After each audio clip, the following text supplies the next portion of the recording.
tabe hasheno ngemebenengamcho talame ngenumtalu samame nongonyo tuna tumta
C'est bien entendu l'installation du nouveau curé de la paroisse Saint-Basile le Grand.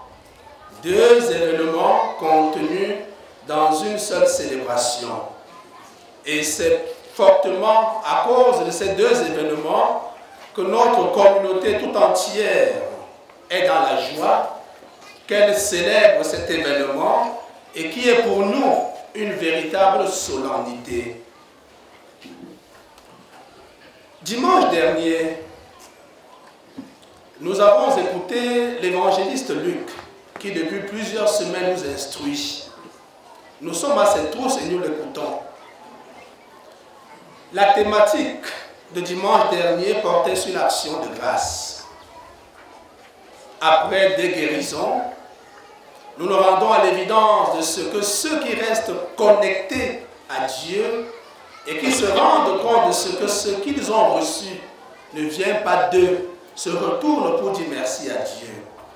C'est bien ce que fit Naaman le Syrien. C'est encore ce que fit ce Samaritain qui guérit, retourne dire à Jésus merci. Mais ce qui était frappant et même difficilement compréhensible, c'est de découvrir l'amour de Dieu qui est un amour universel, qui s'exerce sur tous les hommes, sans exclure personne. Le cas de Naaman est parlant. Le cas du Samaritain aussi un cas parlant. Ce ne sont pas des chrétiens ordinaires. Ce ne sont pas des croyants ordinaires. Naaman est un Syrien, général de son état. Et à cette époque précisément, la Syrie et Israël sont en guerre. Mais il prend sur lui de transcender cette situation qui peut être géopolitique pour aller rencontrer Jésus. Parce qu'il a certainement entendu parler de lui. Nous avons affaire à un général, ce qui suppose qu'il avait des moyens. Il s'est certainement battu partout pour avoir la guérison. Malheureusement, il ne l'a pas eu. Et il découvre que c'est en Jésus qu'il peut trouver la guérison. Et à cause de cela, il est obligé de s'humilier. De général qu'il était, il devient tout petit.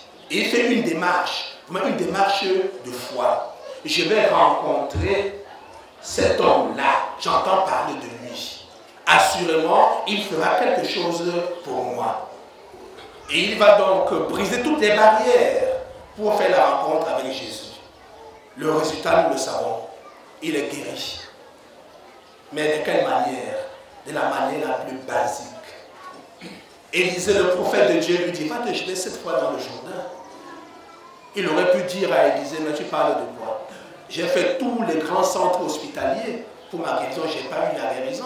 Ce n'est pas un général qui s'est jeté dans l'eau cette fois va trouver la guérison. Mais il le fait par humilité. Dieu merci, il est guéri. Et ce qu'il va faire, c'est qu'il veut offrir des présents à Élisée. Élisée dit non, aucun présent pour moi. Rends plutôt grâce à Dieu. Et lui, le Syrien, il va ramasser de la terre en Israël pour aller bâtir un autel pour le Seigneur, le Dieu d'Israël en Syrie.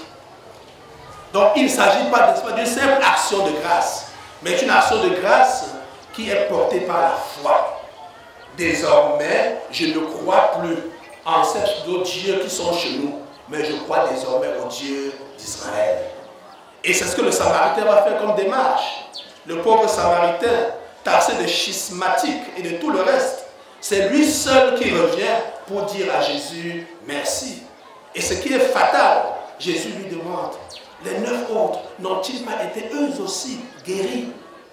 Il n'y a que toi, cet étranger, qui s'est revenu pour rendre gloire à Dieu. Lève-toi et va, ta foi t'a sauvé. Une action de grâce qui débouche à la foi. Ce dimanche, toujours de la bouche de l'évangéliste Luc, nous sommes en marche. Et ce qui reste frappant et constant de la première lecture jusqu'à l'évangile que nous venons d'entendre, c'est une et une seule thématique. La thématique est la même, c'est la thématique de la prière. Et de façon véritablement providentielle, je ne sais pas si l'abbé Joseph, en choisissant ce jour, avait déjà lu les textes. Car j'ai l'impression que c'est une célébration bien préparée et bien codifiée. Car parler de prière à Saint-Basile de Grand me semble être une urgence. Une véritable urgence. Car tant qu'elle manque, il n'y a plus rien. Tant qu'elle manque, ce qui arrive, arrive. Mais tant qu'il y a la prière, c'est-à-dire des hommes et des femmes connectés à leur Dieu, ce que nous avons vécu ne peut jamais arriver. Je parle à une communauté que je connais. Donc quand il manque de prière, quand il manque la relation avec Dieu, il y a problème. Mais tant que cette relation existe, Dieu reste présent. Il est présent. Oui, dans la première lecture, nous le découvrons à merveille. Nous découvrons à merveille. C'est la prière. Et rien que la prière. Israël vient de sortir d'une situation difficile en Égypte. Il doit parcourir le désert pour aller vivre, n'est-ce pas, la paix en terre promise. Ah, mais cette longue marche ne sera pas une marche facile. Car après leur départ, les terres sont occupées. Et quand vous revenez, mais les terres sont occupées. Il faut traverser par cette terre pour retourner à la terre promise. Aujourd'hui, c'est le cas des Amalécites. C'est un peuple déjà bien installé. Le combat doit s'engager. Et dans tous les cas, Moïse est conscient de ce que les Amalécites, en termes d'armée, est un peuple fort. Il est plus fort que ce peuple qui a été meurtri pendant tant d'années d'esclavage en Égypte. Mais Moïse croit à la toute-puissance de Dieu. Il croit. Et le psalmiste de nous dire que la force d'une armée n'est pas dans ses chars. Non. Elle est dans la foi en Dieu. Moïse comprend cela. C'est pourquoi il dit à son frère Josué, va combattre contre les Amalécites. Moi, je monterai sur la montagne. Tout est symbolique. La montagne, c'est le lieu de la rencontre avec Dieu. Mais je n'irai pas là-bas seul. Je vais y être avec Our et Aaron. Les deux vont me soutenir. Et on précise bien, chaque fois que Moïse a les mains levées au ciel, Josué est vainqueur. Mais quand il se sent affaibli, les Amalécites prennent le dessus. Et ils vont trouver des moyens pour que les mains de Moïse restent toujours tendues vers le ciel. La prière permanente, la prière persévérante qui entraîne la présence de Dieu, qui luttera aux côtés des Israélites. Et ils seront vainqueurs. Ils ne vont pas gagner parce qu'ils sont très forts, mais ils vont gagner précisément parce qu'ils ont mis leur foi en Dieu. Et l'image parfaite que nous pouvons explorer pour bien comprendre cette image de la puissance de Dieu, c'est le combat entre David et Goliath. Il n'y a vraiment pas match. Goliath est un soldat avéré et assermenté. Mais le pauvre David est frêle, léger. Il n'a rien, sinon qu'une fronde et quelques petits cailloux. Écoutez ce qui sort de la bouche du géant Goliath. Il dit à David, tu viens lutter contre moi avec une fronde et des pierres. Tout à l'heure, je vais réduire ton corps en pâture et je le donnerai aux oiseaux du ciel comme nourriture. Quelle grosse gueule! Mais le pauvre David, il va dire à Goliath, je sais que tu es fort, que tu es même très fort, mais si je viens contre toi, ce n'est pas en mon nom, c'est au nom du Dieu d'Israël que tu as osé insulter. Et tu sauras aujourd'hui qu'il y a un Dieu en Israël. Et le combat va commencer avec sa fronde et les petits cailloux. David a terrassé Goliath à cause de la confiance en Dieu. La confiance en Dieu, c'est quelque chose de fondamental. Une communauté chrétienne ne peut pas fonctionner normalement sans la prière. Si nous faisons des mélanges, et tous ces mélanges deviennent une sorte de salade de fruits indigeste. Indigeste. Nous ne sommes chrétiens que parce qu'il doit exister un rapport et une relation entre Dieu et nous. Celui qui nous convie, c'est Dieu. Ce n'est pas un homme. Fut-il évêque même pas. C'est Dieu qui nous convoque. Quand nous nous retrouvons ici le dimanche, c'est Dieu qui nous convoque. Nous allons rencontrer notre Seigneur et notre Dieu. C'est lui que nous allons rencontrer. Mais si nous mettons, n'est-ce pas, des croix sur Dieu et nous fixons plus le regard sur des hommes qui sont là, alors la mission a échoué depuis longtemps. C'est l'échec total. C'est l'échec total. Nous devons travailler dans une connexion permanente à notre Dieu qui nous rassemble. Car c'est en son nom que nous avons été baptisés. Personne n'a été baptisé au nom d'un pape. Même pas au nom d'un évêque. Encore moins au nom d'un petit curé. Nous sommes tous baptisés au nom de Jésus, qui est notre Dieu. Cette relation doit rester permanente. Même si en Église, cette relation passe par ces hommes qui peuvent être pape, évêque ou le pauvre prêtre que je suis. Mais à travers le prêtre, ce n'est pas le prêtre qui est la fin, c'est Dieu qui est la fin. Le prêtre devient simplement un moyen par lequel on passe pour rencontrer l'essentiel, qui est la fin véritable. Nous sommes rassemblés ce matin pour vivre cette exigence de la vie communautaire fondée sur la prière. La prière. Et rien que la prière. Pas sur d'autres artifices. Ne fabriquons donc pas des artifices autour de nous pour justifier nos comportements. Non. Ça sera impardonnable. On peut pas justifier les comportements qui sont excentrés. Nous laissons le centre pour nous amuser et dire c'est à cause des tels, à cause de ceci ou de cela. Mais nous venons chercher quoi ici? Ça montre même l'immaturité d'un peuple. Nous ne sommes pas au nom de quelqu'un, nous sommes au nom de Jésus-Christ. Et je suis convaincu de ce que si nous restons scotchés à ce Jésus qui nous aime et qui nous tend la main, nous resterons une communauté forte. Nous resterons une communauté forte. Et je voudrais embrayer pour dire, regardons notre communauté. Elle est riche en tout. Je dis qu'elle est riche en tout. Mais je crois que la seule chose qui manque à cette communauté, c'est la connexion à Dieu. Elle manque. Et tant qu'elle manquera, elle sera riche en tout, mais elle sera pauvre de Dieu. Et si elle est pauvre de Dieu, ce qui arrive va arriver. Soyons riches de Dieu. Recherchons ce Dieu-là. Et pour le rechercher, il faut être pauvre en tout pour être riche de Dieu. Mais si nous sommes riches des artifices, alors nous serons des pauvres de Dieu. Maintenant, jouons l'inverse. Nous serons plus riches des artifices. Nous serons pauvres des artifices. Et nous allons nous enrichir de la grâce que Dieu donne. Et qu'il veut vraiment vous donner. Et qu'il va même vous donner. Et qu'il va vous donner. Nous sortons d'une année. Elle a été ce qu'elle a été avec notre concours. Ce n'est pas le concours des autres. C'est nous qui étions des acteurs de tout ce qui est arrivé. Ce n'est pas le diable. N'accusons pas le diable. Ce sont les chrétiens catholiques de leur compassion eux-mêmes.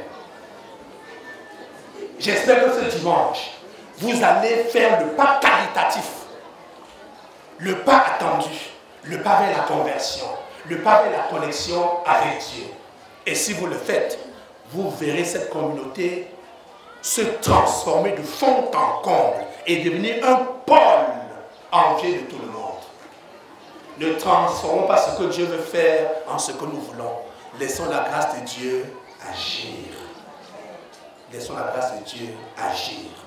Comme je disais, n'est-ce pas, à l'entente de mon propos, nous célébrons l'Eucharistie comme tous les dimanches. Mais nous aurons la grâce ce dimanche, de façon toute particulière, de vivre un autre événement, c'est l'installation du curé. Qui est un événement, n'est-ce pas, de droit canonique. Après les affectations du personnel, il y a deux actes qui sont posés. Le premier, c'est un acte administratif, qu'on appelle, n'est-ce pas, la passation de service. Passation de charges. Ce sont les Écritures. Maintenant, il y a un deuxième acte qui est canonique. On remet officiellement et solennellement la paroisse entre les mains d'une personne, pas de deux personnes, d'une personne qu'on appelle le curé. Le curé. Le curé. C'est le curé. Que cela soit clair. On confie la paroisse au curé. Le vicaire n'a qu'un pouvoir vicarial, c'est-à-dire un pouvoir qui lui vient du curé. Il ne fait pas ce qui lui plaît parce qu'il est prêtre, mais il fait ce qui plaît au curé. C'est le curé qui trace la ligne. Voici la direction qu'on va prendre. Et tout on va s'arrêter. C'est comme ça que ça marche. Il n'y a pas à fonctionner autrement. C'est comme ça que l'Église catholique fonctionne. Elle ne fonctionne pas autrement. Nous sommes tous des prêtres, mais nous ne sommes pas tous des curés. La parole n'installe pas un vicaire. Mais on installe le curé. On lui confie la charge, n'est-ce pas, du peuple de Dieu. La cure d'âme. Et c'est son travail. Il lui appartient maintenant de s'associer les services du vicaire. Ce n'est pas que le vicaire s'impose un autre service qui n'est pas celui qui vient du curé. ça devient, n'est-ce pas, une communauté qui est compliquée à gérer. Compliquée à gérer. Qui a 2 têtes, ou 3 têtes, ou 4 têtes. Et ça, on ne sait plus où on va. Une communauté paroissiale a une seule tête. Une seule tête. Et c'est la tête du curé. Et c'est lui seul qui conduit. C'est lui seul qui dirige. C'est lui le seul et l'unique berger. Nous voulons donc aujourd'hui rendre grâce à Dieu pour le nouveau berger qui n'a plus au Seigneur de nous envoyer par le biais, n'est-ce pas, de l'évêque. Et nous voulons prendre l'engagement aujourd'hui de travailler avec lui et sous lui. Pas seulement avec lui, mais encore sous lui. C'est-à-dire à l'écouter et à le suivre. Ce n'est pas vous les bergers, c'est lui le seul et l'unique berger. Vous êtes des brebis, lui, il vous donne la direction et vous suivez la direction. Tout ça.